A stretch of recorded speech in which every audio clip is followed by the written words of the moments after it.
There's a place, a school, an institution where a professor resides. One that for the past 30 years has traveled the world teaching others. A pioneer in America of the fighting science of Savate. One who codified the sports of this fighting style. One who has produced clubs, champions, and continues to develop. Listen to words of Professor Buitron.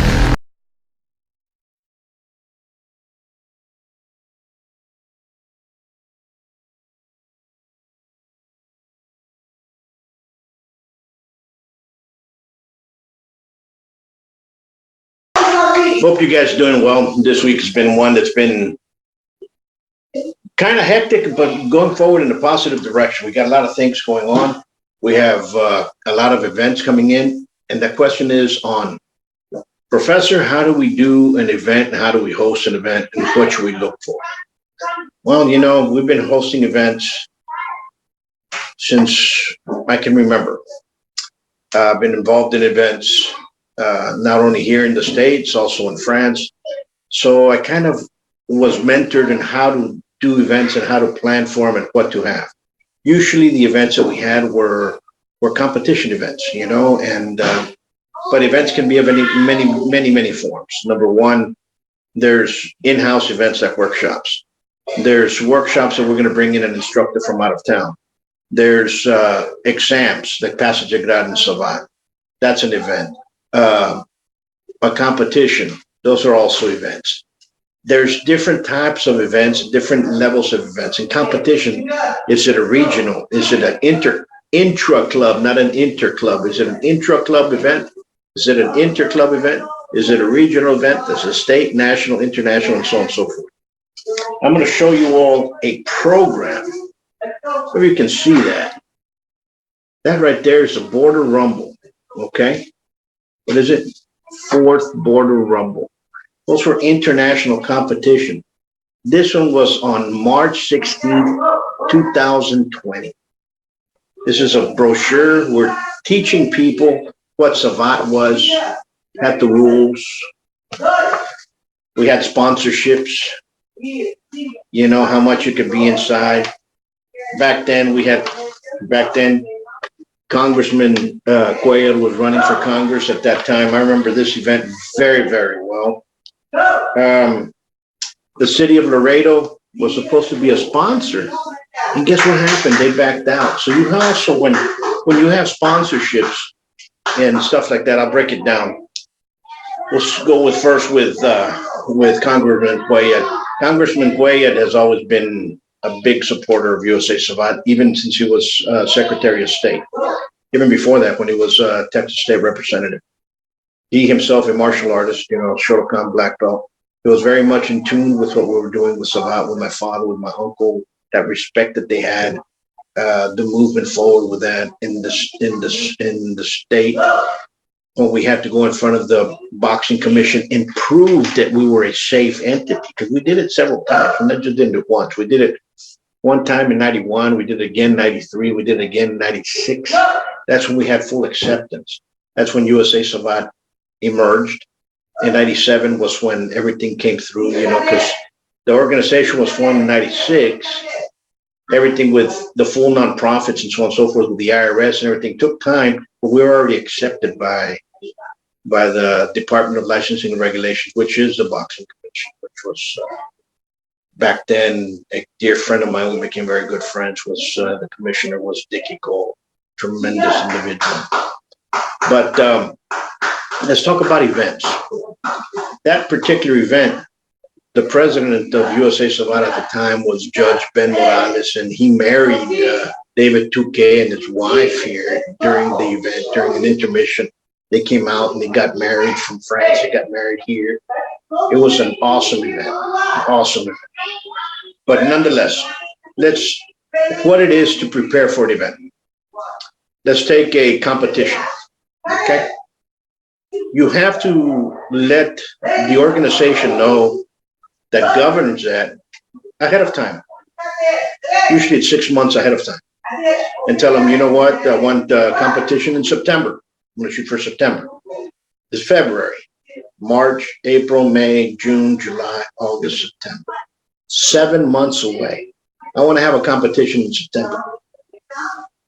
They give you the sanctioning for it. Yeah, you can have it. So all of a sudden, you start promoting it. You start sending out letters to the clubs that are around, telling them, I'm going to have a competition in September. Do you have anybody that wants to be matched up by weight, or is it going to be a tournament, or what have you? Okay. Then all of a sudden, you have to set all those parameters together. So that's one part of the competition. You also have to let the officials know that ahead of time where it's going to be there. So you're going to have to get some hotels in the area that are going to try to help you out. Maybe comp a room, you'll give a discount, what have you, for you to get this event going. Okay? Tell them, you know what? The event's going to be there. You're going to be the official hotel for the event. I'm going to send the fighters and the officials towards you. Can you give me a room for somebody, for a dignitary, somebody that's coming in? Many times they do that, but you have to start ahead of time. Make sure you have those sponsorships in writing, email, and have them in a letter, both in agreement. If you can get it signed, fine. Make sure you have that. Believe me, people will back out of sponsorships in a heartbeat. I've had the city of Laredo back out. I've had hotels back out. I've had different entities that you're saying, hey, these are big entities, and they've already got logos on paper, and they got logos on posters, they got logos on advertising, they have on radio spots, they have them being sponsored by such and such, and they will back out. They'll do something about it. But nonetheless, you got a hotel. Second, you have to find a location. Okay. If it's a boxer that says Savate competition, you need a boxing ring. You're going to have to rent the boxing ring if you do not have one yourself. You're also going to have volunteers to set up the boxing ring. You can't use the fighters. You have to use another resource there. Maybe the parents, maybe the other crew, maybe the folks that don't compete are going to help you build that, help you move that. You're going to have to get that done. Or you're going to pay somebody to do put up and bring out the ring. Right now, a rental of a ring is $2,500. That's number one. That's average between $1,500 to $2,500 to rent the ring. Second, you have to rent a space, and that can be anywhere from $500 up to $3,000, depending on what venue you want and how you want to have it. Okay. Remember, you can have a big event. It's a total different entity. After that, you have to start selling ads for sponsorships in there. You can go to local restaurants. You can go to local small businesses. You can do whatever you want on that. Do that. You see the program here? The program back then has an attorney and has printing right here. You see what it has? You can sell in the programs, you can sell to small businesses. You know, this is historical, you know, for those of you guys that are collecting Savate memorabilia in the United States. This is one to keep. So you have to sell all that. You have to sell tickets as well. Okay, so you're going to be a person that you're going to be the one in the event. You better start putting committees together. How many tickets have we sold? Who's going to be selling them? Are we going to sell tables? Are we going to sell chairs? Are we going to sell ringside for a price and so on and so forth?